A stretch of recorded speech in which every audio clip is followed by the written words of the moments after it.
Gloire à toi, Seigneur.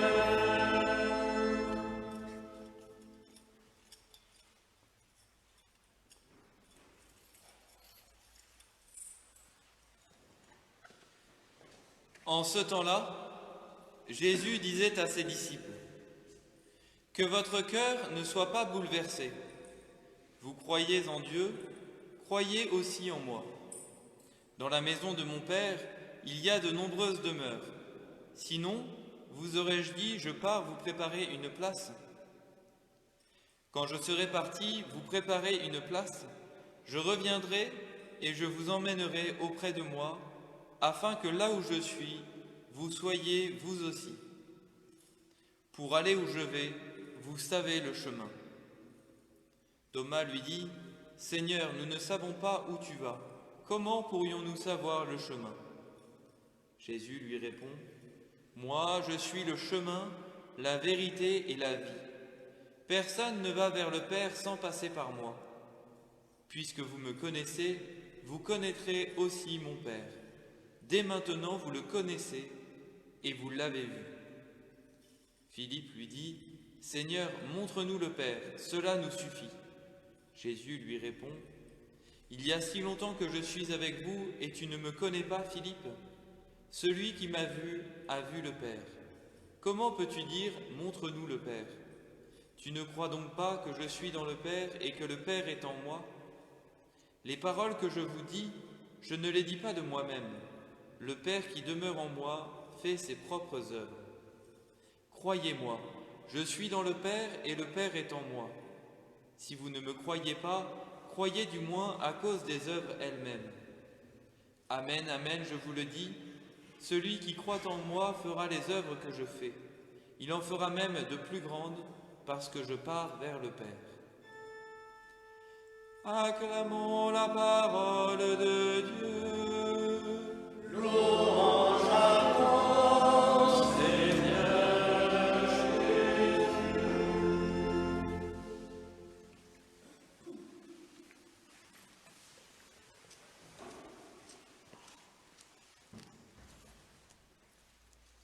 Hashtag prenez soin de vous. Combien de fois avons-nous lu ce slogan sur les réseaux sociaux ces derniers mois, ou l'avons-nous entendu ou dit à nos proches?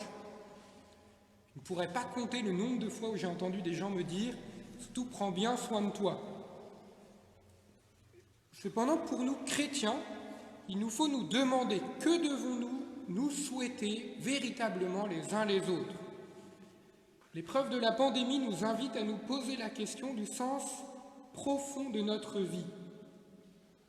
La société tout entière, pourtant si sûre d'elle-même dans sa recherche effrénée de la consommation, a fait l'expérience que notre santé, un bien menacé, devait être placé au-dessus de la recherche de la consommation. Pourtant, dans l'Évangile, vous pourrez chercher longtemps, mais nulle part Jésus dit « Prends soin de ta santé, fais attention à toi ». Le Seigneur ne nous a pas promis la santé sur cette terre. Il ne l'a même pas souhaité directement à ses contemporains. Mais lorsqu'il leur a rendu, c'était comme signe d'un bien plus grand que celui de la santé, le salut. Jésus ne nous a pas promis la santé, mais le salut, c'est-à-dire la délivrance définitive de ceux qui nous entravent dans notre relation avec Dieu, du péché. Aujourd'hui, Jésus nous dit « Dans la maison de mon Père, il y a de nombreuses demeures. » La maison du Père, dont le temple de Jérusalem était le signe, est le ciel. C'est la promesse de Jésus. Nous sommes attendus au ciel. Le mot qui est ici traduit par nombreuses demeures, est le même mot utilisé dans les paroles de l'institution de l'Eucharistie, qui est traduit par multitude. Ceci est mon sang versé pour vous et pour la multitude. Cela signifie qu'une demeure est prévue pour la multitude de ceux qui accueillent l'amour que Dieu leur a offert en leur envoyant son Fils qui est mort sur la croix pour nous. La demeure dans l'évangile de Saint Jean a une importance capitale. Elle signifie un état permanent qui assure une intimité avec le Père. Il y a une demeure, un état stable pour chacun, un état stable dans l'intimité du Père pour chacun d'entre nous au ciel. Nous sommes attendus par le Père et c'est la bonne nouvelle de cet évangile. Même si nous n'en sommes pas pleinement conscients, tous nos désirs convergent vers cette demeure auprès du Père, seul état dans lequel tous ces désirs seront pleinement assouvis. Il est bon de se demander, mais en fait, quels sont mes désirs aujourd'hui?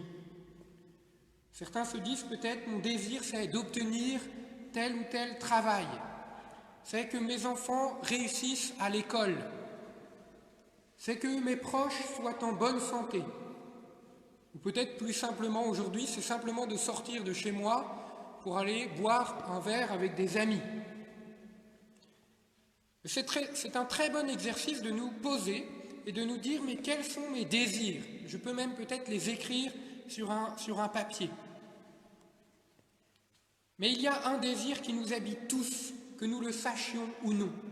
C'est le désir de rejoindre la demeure que le Père nous a préparée. Notre vie chrétienne doit petit à petit faire que ce désir devienne effectivement le premier. Demandons-nous donc ce matin, est-ce que je désire le ciel? Est-ce que pour moi-même et pour mes proches, c'est vraiment ce que je leur souhaite plus que tout?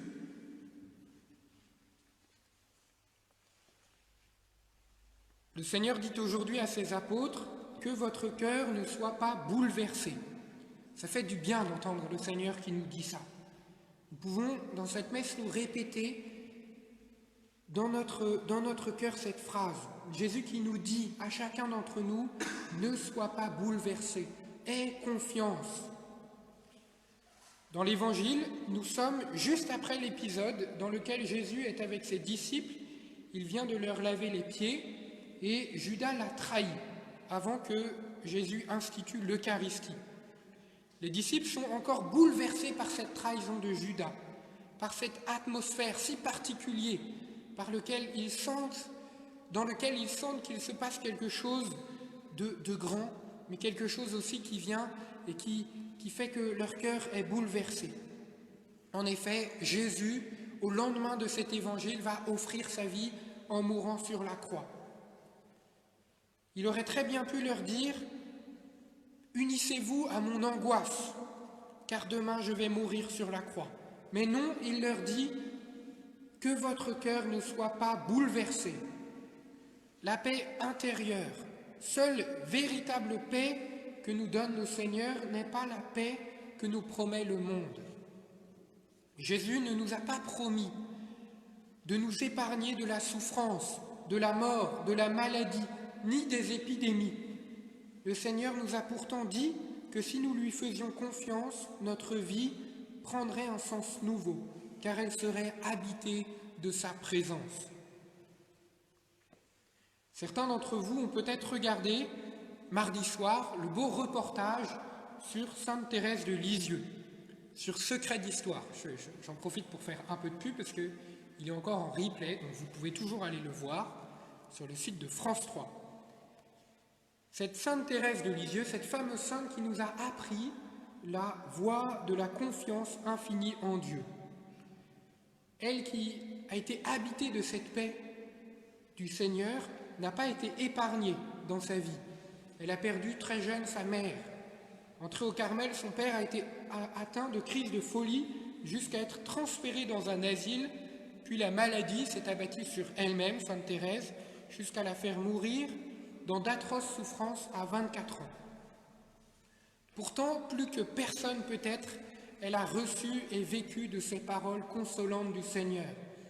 Elle savait que rien, pas même la santé, ne compte plus que de recevoir dans l'amour le salut que Dieu nous offre.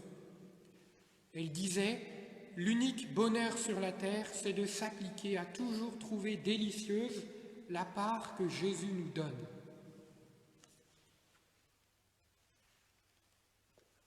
Comment pourrions-nous connaître le chemin de la maison du Père?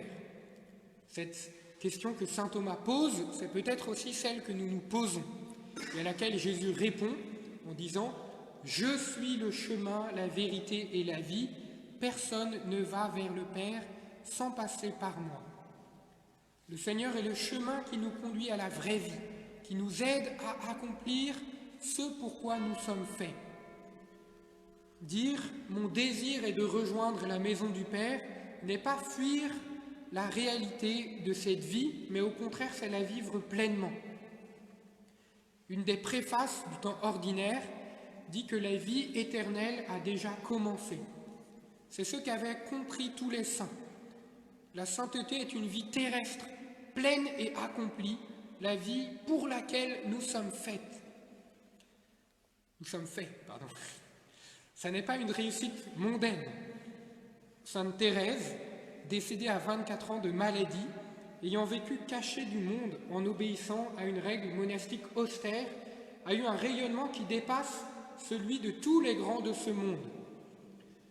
Mais dès cette vie, elle s'était préparée à sa demeure auprès du Père. En mourant, elle a donc dit, tout naturellement, « Je ne meurs pas, j'entre dans la vie ». L'épreuve de la pandémie nous fait expérimenter la valeur si précieuse de la vie. Demandons au Seigneur de nous faire découvrir quel est le sens de notre vie en profondeur, quel est ce sens qu'il a voulu nous révéler en Jésus. En nous déconfinant, préparons surtout notre cœur à retrouver petit à petit, en plusieurs mois sans doute, une vie à peu près normale.